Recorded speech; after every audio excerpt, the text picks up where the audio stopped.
지난해 애국가 작사자 도산 안창호란 책까지 내시고 애국가 작곡가는 이제 안익태로 알려져 있지만은 작사자는 윤치호냐 도산 안창호냐로 엇갈렸고 윤치호 작사설이 더 유력한 것으로 이제 알려지긴 했는데 강 목사님은 애국가 작사자를 도산 안창호라고 확신하신 근거가 있습니까?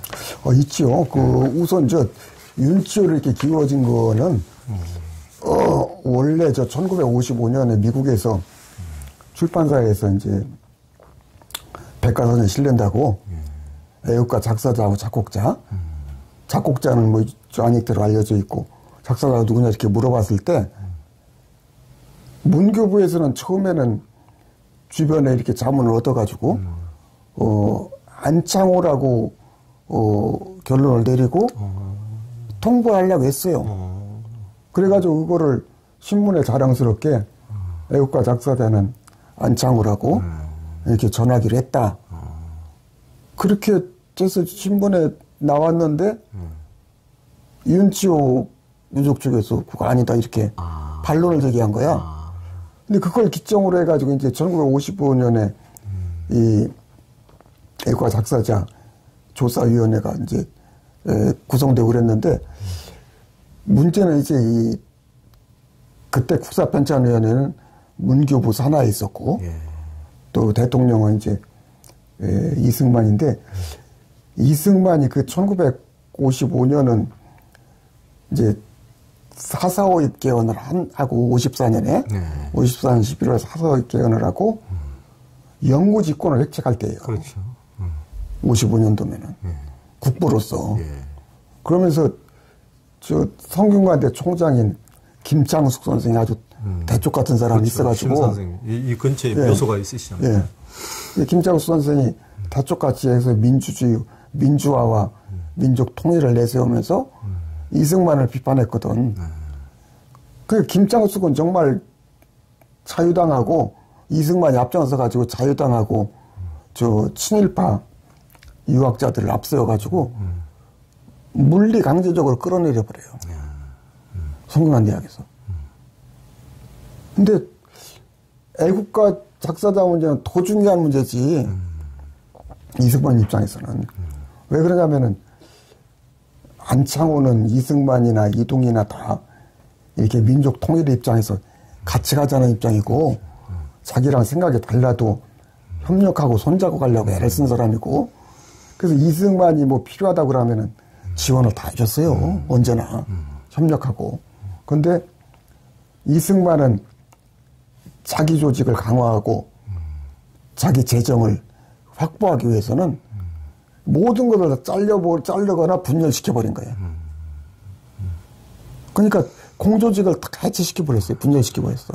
하와이 그 국민회의도 이승만이 깨버린 거고 독립운동 세력도 다 이승만 때문에 이렇게 깨지고 그런 건데 그러니까 이제 이런 행실을 보인 사람이니까 이승만은 안창호를 미워했지요. 미워하고 유일한 적대자이면서 경쟁자라고 생각한 거야. 자기 라이벌은 그 당시에 이승만 입장에서는 안창호 같은 말하자면 말수가 없거든. 다른 사람 아무도 말수가 안 되는 거야. 이승만의 권위에 비춰볼 때. 근데 안창호 선생은 인격적으로나 조직력으로나 사회적인 신망으로 보거나 너무 놀랐거든.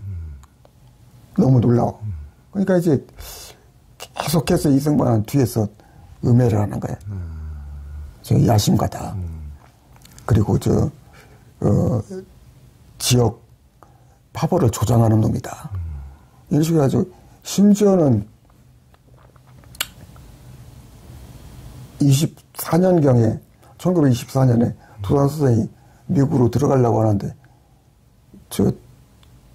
임시정부 일을 하면서 안창호가 소비에트 레닌축하고 협상하려고 했다. 그런 얘기를 끄집어내가지고는 사상이 의심스러운 놈이다.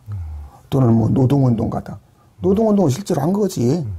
그 당시 다 미국에 있는 사람 노동자들이니까. 사상이 의심스러운 사람이니까 하고 고발장을 이승만이 직접 넣은 건 아니겠지만 그 파벌에서 넣은 거예요. 그래서 못 들어갔어요, 24년에. 못 들어가고, 어떻게 해가지고, 안창호라는 이름을 한자로 바꿔가지고 중국 사람 그 비자를 내가지고 겨우 들어간 거예요. 겨우 들어가면 다시 들어갔는데 또 고발을 한 거예요. 그래서. 그래가지고는 1년 몇 개월 있다가 다시 나왔죠. 물론 뭐, 안창호 선생은, 나와서 이제 독립운동을 할 때도 있었으니까, 나오긴 나온 거지만은, 하긴 그랬는데, 이 애국가가 너무 중요하잖아요. 애국가 너무 중요하잖아요. 근데 애국가 작사대로 안창호를 넣어놓으면은, 안창호하고 언제나 비교가 될 거 아니에요. 비교가 되는 순간, 이승만의 과거, 어두운 이야기들이 다 나오게 생겼으니까, 그것도 이승만은 애국가가 독립협회 운동 시절에 윤치호가 지었다. 이런 잘못된 생각을 가지고 있었던 거예요. 근데 독립협회 시절에는 1896년에서 98년 그 사이거든. 근데 애국가가 지어진 건 1907년이고, 그리고 또, 이승만이 1904년에 미국으로 갔을 때 동포들이 자기를 환영회를 하면서 밤새도록 애국가를 불렀다 그랬거든. 1904년에는 아직 그 애국가 나오지도 않을 때요. 그러니까 이승만은 잘못된 생각을 가지고 애국가는 윤치호가 지은 건데 윤치호가 친일의 험이 있으니까 윤치호가 애국가 작사자라고 하지도 말고 미상으로 해둬라. 그러니까 애국가 작사자 없는 걸로 해라. 이게 지침을 내렸다는 거야. 그래서 이제 친일파들인 백낙준, 뭐 서정주, 윤치영, 이병도 이런 사람들이 앞장서 가지고 사실은 과정을 보면은 안창호로부터 애국가 작사자 지위를 빼낸 과정이죠. 근데 원래 처음에 사자조사위원회를 정했을 때는 최남선, 국학의대가인 최남선, 서지학의 권위자인 황의돈, 그 서울대 국사학과, 역사학과의 대표로 이병도, 국사편찬, 이 사자가 모여서 의논해보라고 했는데, 의논을 시작하자마자 최남선, 황의돈 두 사람은 안창호 작사를 완강하게 주장하고, 이병도하고 국사편찬에는 최병헌, 윤치호 합작서를 내세우는 거예요. 최병헌. 최병헌은 아무 근거가 없어요. 아무 근거가 없어. 근데. 최병헌은 누구죠? 목사입니까? 목사예요. 목사인데, 감리교 목사. 정동교회 목사인데, 윤치호보다 나이가 많고, 학자로서나 지식인으로서는 상당히 명망가였지. 근데 윤치호가, 의형제를 맺었다 싶을 정도로 가까이 지냈던 그런 분인데, 최병헌이 애국가를 지었다는 것은 무슨 문헌 근거도 하나도 없고 증언도 없어요. 증언도 없는데 갑자기 최병헌 앞작설 내용인즉슨 윤치호의 무궁화가에서 후렴을 가져다가 일사절을 최병헌이 지었다는 얘기니까 최병헌 작사설이야.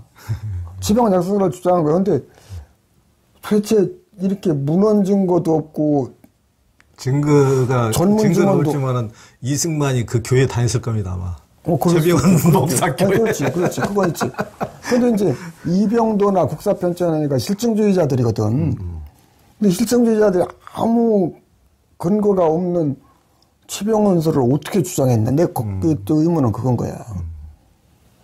어떻게 이렇게 아무 근거가 없는 거를 이병도가 그냥 빠득빠득 웃게 된 거거든. 그래서 결론이 안 난 거야. 실증사학의 취지에도 맞지 않는 거야. 아니야, 전혀 안 맞지. 그러니까 이제 그거는 내가 보기에는 윤치영의 사촌동생이고, 윤치호의 사촌동생이고, 이병도와 겹사돈을 맺은 윤치영이라는 사람이 있어요. 그 사람이 머릿속에서 나온 생각인 거야, 순전히. 그 사람이 이병도한테 최병헌이 이렇게 윤치호의 후렴을 가져다가 지은 거다. 그러니까 아무 준비가 없으니까 이병도는 그냥 그걸 주장했던 거예요. 근데 주장을 나중에 생각해보니까 주장할 수 있는 얘기가 아니거든, 이게. 아무 근거가 없으니까. 그러니까 나중에는 윤치호 쪽으로 돌아서 가지고 한데 하여튼 시종일관 그거는 안창호 작사서를 배척하는데 목적이 있었고 그 점에서는 성공을 한 거지. 근데 이승만은 5년 후에 4.19 혁명으로 쫓겨났는데 안창호로부터 애국가 작사자 지위를 뺏은 이병도, 백낙준, 서정주, 윤치영 이런 무리들은 교육계, 학계, 정치계, 문화계 모든 데서 아주 최고 권력층이 된 거예요. 정말 최고 권력층이 됐어요. 일단 이병도 같은 경우는 학술원회장으로 평생 살았고. 그러니까. 지금까지도 그 사학이 지금 한국을 지배하고 있어요. 한국을 지배해요. 친일 사학이. 그리고 윤치영은 이승만 밑에서 초대 내무부 장관, 또 국회 부의장 하다가 박정희 밑에서 공화당 당의장, 서울시장까지 했으니까. 할 거 다 한 사람들이거든. 그리고 서정주랑 또 백낙준 같은 경우는 놀랍게도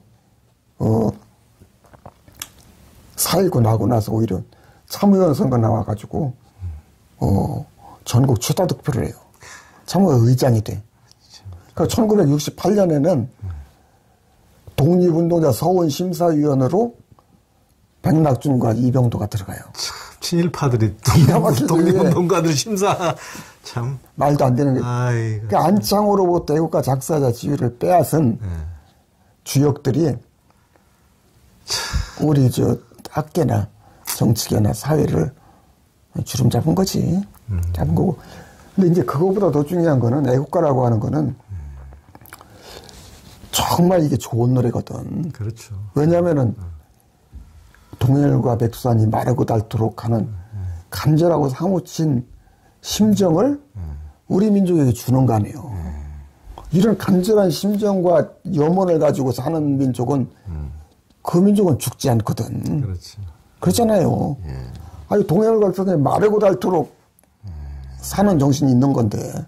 그리고 바람이슬 불변하는 우리 기상. 용감한 그런 자연 조건이나 현상에도 흔들리지 않는 용감한 기상을 가지고 있는 민족이 되려는 거니까.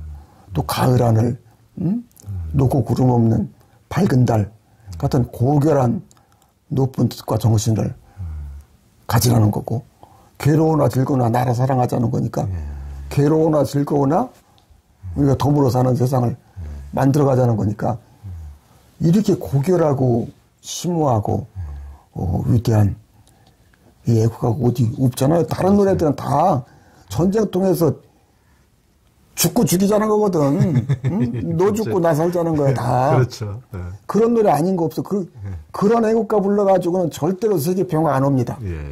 근데 우리 애국가는 이 애국가를 불러서 민주공화의 나라를 세워서 세계 정의와 평화로 나가자는 그런 노래거든 이게. 그렇지. 그게 신민회라는 게 그런 거고, 신민회가 민주공화정을 추구하는 거고, 나라와 민족의 독립, 통일, 이걸 지향하자는 교육운동의 일환으로 애국가를 지은 거니까. 그러니까 윤치호는 전혀 그런 생각이 결이 없는 사람이야. 아니 윤치호의 신념과 그 활동에서는 애국가랑 이어지는 게 없어요. 왜냐면은 윤치호는 1905년 을사늑약이 이루어졌을 때 그거를 역사의 운명과 필연이라고 했거든. 그리고 이 사람은 문명을 국가나 민족보다 우위에 놓고 봤어요. 그러니까 미개한 민족과 미개한 나라로 남는 것보다는 나라를 잃더라도 문명한 세계에서 사는 것이 더 좋은 거다. 그러니까 선진 문명을 이룬 일본이 와서 강제로라도 문명 개화의 삶을 살게 한다면 좋은 거라고 생각한 사람이에요. 대표적인 친일파의 논리죠. 논리죠. 그 친일파 논리. 뭐 처음부터 꼭 그렇게 뭐 친일이 앞장섰다기보다도 처음에는 하여튼 뭐 소극적이지만 문명 개화가 중요하다고 생각하니까 교육운동을 한 거야. 그래서 안창호는 같이 일한 거지요. 그렇죠. 거기까지만 같이 일한 거지만은 독립운동에 대한 뜻은 윤치호는 하나도 없었어요. 독립운동은 없었어. 그건 없었고, 무슨 뭐, 일본과 맞서 싸운다든지, 이런 생각 하나도 없는 사람이야. 그리고, 첫째로, 민족과, 이 조선 민족과 민중을 불신하고 멸시한 사람이에요. 아니, 조선 민족과 민중을 게으르고 더럽고, 무지몽매하다고 생각해서, 깨우칠 생각은 했지만은, 정치 주체라든지, 이 민족과 민중을 믿고 뭘 한다는 이런 생각은 없었던 사람이야. 깨우칠 생각은 있었지. 깨우쳐서 문명 개화의 삶을 살도록 이끌 생각은 했었지만은 이 사람들이 역사나 사회에 또 문명 개화의 주체가 된다는 생각은 해보지 못했지. 그러나 안창호 선생은 처음부터 자기가 민중의 한 사람으로 났으니까 민이 서로 보호하고 단합하는 것이 문명 부강의 뿌리와 씨라고 했어요. 굉장히 혁명적인 생각이에요. 그렇죠. 그 당시에 선진국, 서양이나 동양이나 막론하고 문명에 대한 이 통찰이 보통 영어는 부강병, 약, 강식 이런 거거든. 그렇죠. 거기서 벗은 사람이 거의 없어요. 그렇죠. 자본력이나 이 군사력, 이런 것도 다 중요하다겠지. 안창호도 힘이 중요하다고는 생각을 했지만은, 안창호는 힘의 근원인 민에게 있다고 본 거지. 민이 서로 보호하고 단합하는 거. 그것이 문명 부강의 뿌리와시다. 그 굉장히 놀라운 통찰인데, 그 자기 삶에서 나온 거거든요. 그리고 또 자기가 민의 한 사람으로서, 미국에 있는 그 동포들, 그 사람들을 교육하고, 그 사람들하고 모임을 만들고, 거기서 힘이 나온다고 본 거거든. 그러니까 이제 일관돼 있어요. 근데 그런 생각하고 애국가는 딱 이게 맞는 거야. 맞아요. 그리고 또 그 중요한 거 한 가지는 안창호가 제일 존경한 사람이 유길준이거든. 서희견문에서. 서희견문에서 큰 영향을 받았고, 그리고 이 유길준이 1895년에 독립경절가라는 걸 써요. 그래서 독립선고식을 하면서 이 사람이 아마 그때 내무부장이나 이런 걸 했을 거야. 그 독립경절가를 쓰는데 1907년 2월에 이제 안창호가 도쿄를 거쳐서 한국으로 들어오면서 유길준을 만나서 애국가를 써달라고 그래. 이 교육운동하고 이 독립운동 하려면 애국가가 필요하니까 노래 하나 지어달라고. 그러니까 노래 짓는 재주가 없다고 사양을 해. 근데 이제 아마 독립경절가 얘기를 했을 거야. 그 요미우리 신문이 1895년 이렇게 나왔거든. 근데 독립경절가 6절, 8절을 보면은 현행 애국가의 일사절의 핵심어가 거기 나와 있어. 이를테면은 6절에 장백산 동해물 이게 나와요. 우리 국민의 진심이 동해물보다 더 깊다. 우리 민족의 그 의기가 장백산보다 더 높다. 그런 얘기가 나오고 우리 국민의 어떤 기염이라고 나왔지. 일본 사람이 그렇게 번역한 거니까 원어는 뭔지 모르겠어. 그러나 기염이나 기상이나 비슷한 말이니까 우리 국민의 기염, 또 우리 국민의 진심 이런 말이 나와. 진심은 우리 일편단심하고 통하는 거잖아요. 그렇죠. 마음하고 또 기염이랑 기상하고 통하고 그리고 또 중요한 것은 이 기염, 이 진심을 가지고 우리 국민의 이 강한 힘을 가지고 우리 임금을 우리가 지키자. 그런 말이 나오는데, 그 애국가 사절 본래는, 이기상과 이맘으로, 임금을 섬기며 괴로우나 즐거우나 나라 사랑하되 이렇게 돼 있거든. 그러니까 거의 비슷하잖아요. 독립정책에서는 이 진심과 이 기염과 이 진심 우리 국민의 강한 힘으로 임금을 지키세요 이렇게 된 거고 거기 이기상과 이 마음으로 임금을 섬기며 뭐 괴로우나 즐거우나 나라 사랑하세요. 그러니까 이제 그 육발절에 있는 기본 핵심어하고 애국가 일사의 핵심어가 일치하니까 이거는 누가 독립병렬가를 아는 사람이 거기에 착안해가지고 애국가를 지었다 볼 수밖에 없는데 그거는 6.1주는 아니고 윤치호는 가장 존경했던 도산안창호. 도산안창호죠. 그리고 또 윤치호는 6.1주를 너무 미워했거든, 싫어하고. 전혀 연결된 맥이 없네요. 윤치호는 6.1주보다 이제 나이가 몇 살 아래인데 당시 정치적인 말씀도 되고 또 이제 개화 지식인으로서 또 경쟁자도 되는 거야. 근데 왜 그런지 6.1준이 윤치호를 어떻게 생각한다는 거 안 나오는데 당시 좀 선배고 힘이 있어서 6.1준이 오히려. 그러니까 근데 굉장히 미워하고 싫어한다는 걸 그걸 노골적으로 윤치호는 일지에다 계속 쓰는 거야.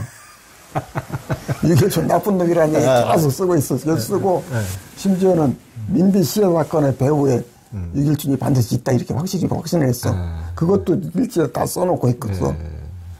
6.1준이 나한테 어떻게 했는데 이렇게 한 거는 자기가 민비 시해 사건의 배후 인물이라는 것을 은폐하기 위해서 나를 불러냈다. 뭐 이런 식이야. 그러니까 하여튼 그 까닭 없는 미움이 잔뜩 있는데 윤치호가 뭐 시 같은 거 잘 듣는 사람이거든. 근데 그런 사람이 왜 6.1준의 그걸 본따가지고 그렇게 지켰어요. 그래. 그럴 리가 없지. 그리고 또 흥사단이라고 안창호가 이름을 붙였는데 안창호가 가장 존경하는 사람이 6.1준이라고 그랬거든. 근데 흥사단이라고 하는 것은 6.1준이 1907년에 서울에서 만든 조직 이름이에요. 그러니까 이제 안창호와 6.1준의 관계를 생각하면은 애국가는 안창호가 6.1준의 그 독립경제력에 착안을 해서 지었다. 그리고 더 중요한 것은 애국가 1사절에 보면은 안창호가 얘기하는 무실역행 충의용감 그게 거기 난 들어가 있다고 봐요. 들어가 있어요. 진실한 이제 동해과 백산이 마르고 닳도록 하는 것. 그거는 무실이라고 하는 것은 실속에 있는 정성을 다하는 거거든. 성실한 거거든. 착실하고 성실한 거. 안창호 보면은 무슨 일이라든지 손과 발이 닳도록 하거든. 몸과 마음이 마르고 닳도록 하거든. 말을 하더라도 목이 닳도록 혀가 닳도록 정성을 다하는 사람이거든. 그게 무실정신이에요.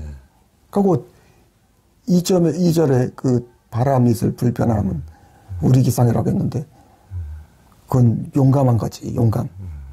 또 가을 하늘 공활한데 구름 없이 높은 밝은 달 일편단심이라는데 그거야 고결한 높은 뜻을 가진 어떤 충성스럽고 이로운 마음 그게 일편단심이잖아요. 그 마지막에 역행이라고 하는 것은 괴로우나 즐거우나 나라 사랑하세요. 이것 역행이라고 볼 수 있거든. 그렇게 보면은 일사절에 다 거기에 안창호가 들어가 있는 거야. 안창호의 무실역행 충의용감의 정신이 아주 뚜렷하게 그 실루엣이라고 그늘이 실체가 거기 담겨 있는데 윤치호는 아무 뭐 연결을 지을래야 지을 수가 없어. 내가 그 윤치호 일지가 지금까지 남아 있잖아요. 다 남아 있죠. 그 사람은 그 일지를 일지에 자기가 애국가를 썼다는 그런 내용이 없는. 일치 없어. 그러니까 그러면 그 사람은 일지를 그렇게 세세하게 기록했는데 그런 게 있어야 맞는데. 없어요. 없고. 그리고 또 그 애국가를 3.1운동 때 그렇게 사람들이 부르면서 독립만세운동을 했는데 독립만세운동을 하는 그 사람들을 거짓대라고 비난하고 막 욕했거든. 윤치호. 참. 근데 이 사람은 현실적인 감각으로 그렇게 얘기한 거지. 100번을 그렇게 해봐라. 그렇게 한다고 해서 독립이 되나. 안 된다. 일본이 그렇게 가지고 독립이 될 거면 나도 한다. 이런 식이지. 그러니까 저 사람들이 총칼 차고 왔는데 뭐 거짓대들 몇이 모아가지고 저렇게 하면 저게 되냐? 아니 냉소적으로 봤거든. 근데 그때도 애국가 얘기를 안 하는 거야. 그 사람들은 그 애국가 부르면서 하는 거 비판을 했어도 애국가 얘기는 안 해. 근데 아마 이게 안창호하고도 굉장히 깊은 관계가 있으니까 근데 또 놀랍게도 안창호는 죽을 때까지 존경하고 사랑하고 그래요. 연치호가. 그 일기에 보면은 아주 애틋할 정도로 안창호에 대한 게 있어. 안창호가 대단한 사람이지.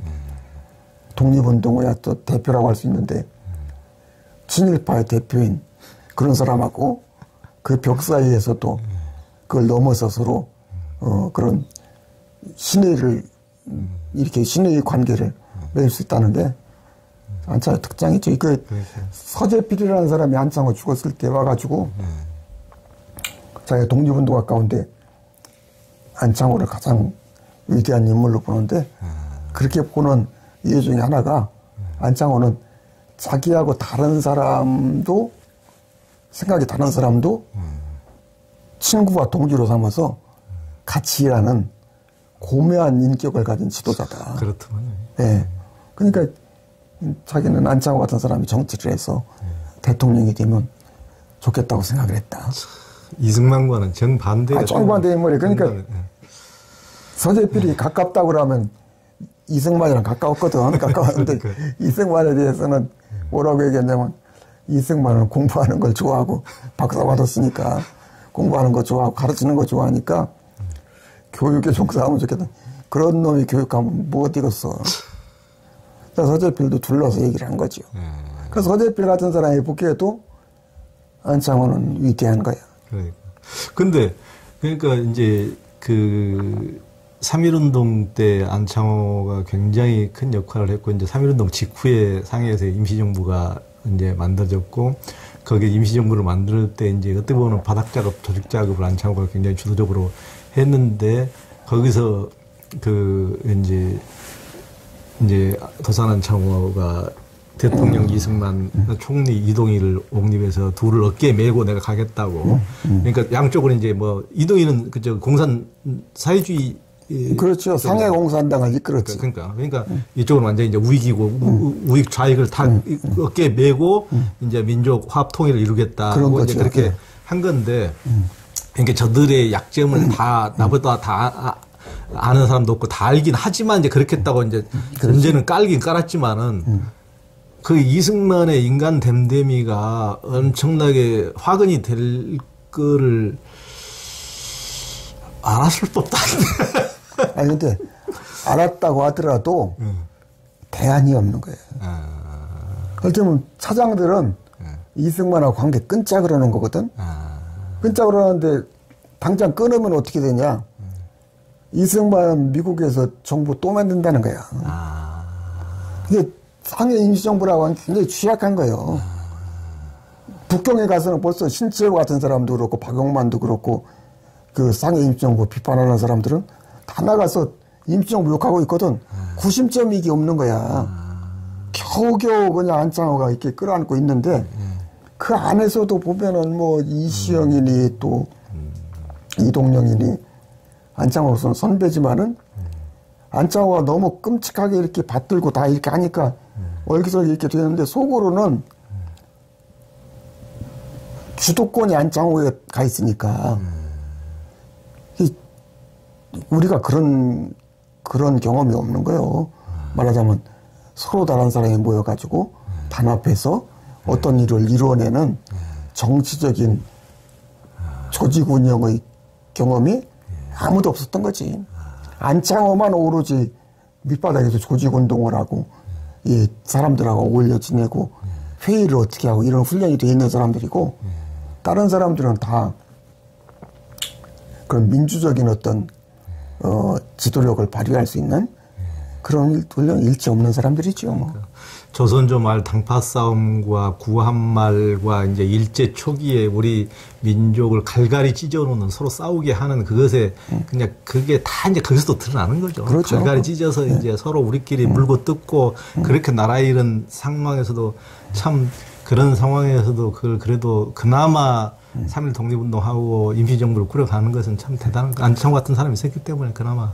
그러니까 안창호는 마음에 우리 민족에 의해서 이런 서로 시기 질투하고 분열되고 단합하지 못하는 마음, 이 당파주의적이고 음해하는 마음, 이런 것을 씻어내지 못하면은 우리가 독립하고 통일된 나라를 이룰 수가 없다.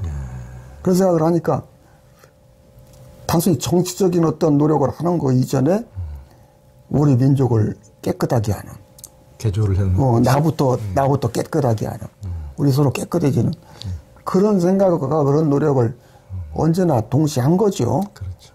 이광수 같은 사람이 그 상해에 있다가 아마 본토로 돌아가게 된 것도 거기 돈도 없고 뭐 되는 일도 없어서 그랬겠지만은 보니까 안창호에 대한 존경심과 안창호에 대한 신뢰는 확고하게 있었던 것 같은데 하는 꼴들을 보니까 되게 돼 있지가 않는 거야 이게. 응? 주변에 있는 사람들 실력과 능력을 없는 것처럼 보이는 사람들이 욕심이 많아가지고 계속 서로 싸움만 하려고 하고. 그러니까 뭐 안타깝지만 안창호 선생 혼자 저렇게 돈도 없고 아무것도 없는데 애달캐달 하는 거지. 그리고 또 안창호 선생도 확고한 어떤 신뢰는 많이 받고 있었지만은 지도자들 가운데 계속 안창호를 또 중심에 놓고 욕하는 사람들이 많이 나오니까 견디기가 어려운 거야 이게. 그러니까. 근데 애국가에서 하느님이 보호하사, 그때도 이제 지금은 뭐, 기독교에서도 천주교는 하느님이고, 이제 개신교에서는 이제 하나님으로 이게 뭐 정리가 됐는데, 아마 그렇게 정된 것은 그 이유일 것 같은데, 그리고 이제 그 하느님이라는 것도 우리 민족의 고유의 또 하느님이기도 하고, 옛날부터 이제 기독교 들어오기 전부터도 우리 민족은 또 아이고 하느님 뭐 고달플 때는 이제 하느님 부르기도 하고 이제, 근데 하느님이 보호하사 그 하느님을 어떤 그 하느님일까요? 아마 안창호 선생 이런 사람들이 하나님이라고 거기다 썼을 때는 지금 우리가 아는 이런 고민이 하나도 없었을 거예요. 그렇죠? 그게 뭐 기독교적인 하나님이 뭐 다른 하나님이겠어요. 우리 민족이 전통적으로 내려온 하나님이 다른 하나님이겠어요. 다 똑같은 하나님이지. 하느님이라고 하거나 하나님이라고 하거나 하늘님이라고 하거나 뭐라고 이름 붙이든 간에 그건 그냥 이름일 뿐인 거야. 그런 고민이 아마 일제로 없었을 거고 아주 60년대, 70년대 와가지고 사람들이 기독교적인 하나님과 우리 전통적으로 하나님이 다른 거다. 기독교인들이 그걸 종파적으로 생각해서 우리 하나님은 다른 하나님이다. 그렇게 주장을 하면은 그럼 그 사람들을 부르는 하나님은 다른 게 되는 거지. 그러나 이제 하나님이 뭐 하나님이라고 하건 가시라고 하건 데우스라고 하건 간에 뭔가 뒤에 신이라는 존재가 있다고 그러면은 그 신은 변함없는 그 신이겠지. 뭐 다른 신이겠어요. 그러나 이제 사람에 따라서 자기들이 신에 대해서 생각하고 접근하는 게 차이가 있다고 그러면은 이를테면은 이슬람의 하나님과 이 기독교의 하나님이 같은 하나님이 다른 하나님이야. 하나님 자신으로야 하나의 같은 하나님이겠지요. 그렇지. 그러나 이슬람이 믿는 하나님은 이슬람 사람들이 생각하는 그 하나님은 기독교인이 생각하는 하나님하고 다른 하나님이라고 생각하니까 저렇게 싸우는 거지. 그러니까 그때 당시에는 이제 도산 안창호는 이제 뭐 17살에 이제 기독교인이 돼서 계속 이제 기독교인으로 살았고 이제 충실한 기독교인이었지만은 또 이제 독특한 또 한민족인이었고 굉장히 어떤 한 민족성이 워낙 민족주의자이기도 하고 뭐 기독교주의자이기도 하지만 민족주의자이기도 하고 그분이 이제 나중에 또 독실한 기독교인으로 살면서도 미국에서도 필라델피아에서 우리 민족을 하나로 묶기 위해서 단군 대회까지 열었다고 그러니까 뭐 그런 적도 있고 그러니까 그에게서는 이제 예전에 규암 김야견도 그러지만은 안중근 뒤 돌바하고 문익환 운동화에 다 스승이었던 규암 김야견도 뒤에다가 예수상과 탕문상을 같이 학교 교실에도 같이 해놨다고 그러는데, 그러니까 그때 당시에는 그들에게 그런 지금까지 완전히 그 분리된 한쪽은 완전히 뭐 이제 뭐 불사질르고 해야 되고 그런 개념이 없었던 하나로 통합하는 그런 게 강했던 때인 것 같아요. 그렇죠. 그리고 뭐 안창호 선생 도 아마 처음에 이 선교사 학교 들어갈 때 뭔가 이제 서당 공부만 할 수 없다는 걸 자각하고 17살에 이제 그 한양으로 온 건데 한양으로 와가지고 뭐 아무것도 없지요. 뭐 돈도 없고 뭐 잘 곳도 없고 그런데 시내에서 보니까 우리 학교 들어오면은 뭐 학용품도 주고 밥도 주고 다 준다 그러니까 안 들어갈 수가 없었지. 그래서 머릿속으로 고민을 한 거예요. 내가 공자 맹자의 도를 따르는 사람으로서 배운 사람으로서 저기 어떤 오랑캐의 저런 걸 해서 쓰겠느냐. 그 갈등이 있었던 거야, 이 사람. 저 10대 후반에. 근데 그 타협을 어떻게 했냐면은 내가 지금 공부를 해야 되니까 어쩔 수 없이 하고 뭐 속으로 내가 이 공명의 도를 지키면 될 거 아니냐. 저기 안 넘어가고. 그런 생각을 하고 뭐 받아들였다고 하니까 처음에는 그런 고민이 없었던 건 아니지. 그러겠죠. 그리고 이제 그런 하여튼 기독교인이 된 다음에도 선교사들한테 공부한 다음에도 안창호한테는 아주 확실한 거는 우리 민족의 운명은 우리가 스스로 세워나가야 된다. 우리 문명의 우리 민족의 이 고통은 우리 국민이 스스로 떨쳐 일어나야 된다. 이 생각이 확실해가지고 또 그걸 아는 것이 신앙이고 그게 하나님의 일이고 그게 교회의 일이지 그 다른 게 뭐 교회의 일, 하나님의 일이 따로 있는 거 아니다 이런 생각을 그렇죠. 했으니까 그러니까 이제 안창호가 똑똑하니까 선교사가 월급 줄 테니까 교회 일 해라. 하나님 복음 전하는 일에 우리랑 같이 일하자. 근데 안창호가 일찍이 그걸 거절하죠. 우리 민족을 깨워 일으키는 이 일도 하나님의 일이고 이게 또 교회의 일이지 이게 다른 일이라고 할 수가 없다. 꼭 당신들이랑 같이 일해야 되는 거라고 생각을 한다. 나는 이게 나의 일이라고 생각한다. 분명하게 선언을 했죠. 그리고 또 이제 그 당시에는 기독교인 수가 뭐 1%, 2%밖에 안, 1%밖에 안 될 때거든. 그렇죠. 1%도 안 될 때니까 이 사람도 젊은 사람이지만은 민족을 상대로 말하는데 기독교적인 언어나 기독교적인 교리나 뭐 기독교 뭐 이런 걸 앞서가지고 할 수는 없었던 거지. 그럴 생각도 없었고. 그러니까 이제 자연스럽게 이 안창호에게는 하나님은 민족의 삶 속에 있는 하나님인 거고, 또 신앙이라는 것이 있다면 그것도 거기 있는 거지, 그걸 떠나서 뭐 따로 있다고 생각을 하는 거죠. 그러니까 예수도 그냥 믿고 따르는 존재가 아니라, 예수가 그랬던 것처럼 우리도, 나와 세상을 우리가 스스로 구원해 나가야 된다. 그러니까 그 환난상구, 환난상제. 그렇죠. 그러니까 고난에 빠진 사람들이 스스로 일어나서 그 고난과 곤란을 이겨내야 된다. 벗어나야 된다. 서로 구원해 줘야 된다. 그렇죠. 이 생각이 확실한 거죠. 그렇죠.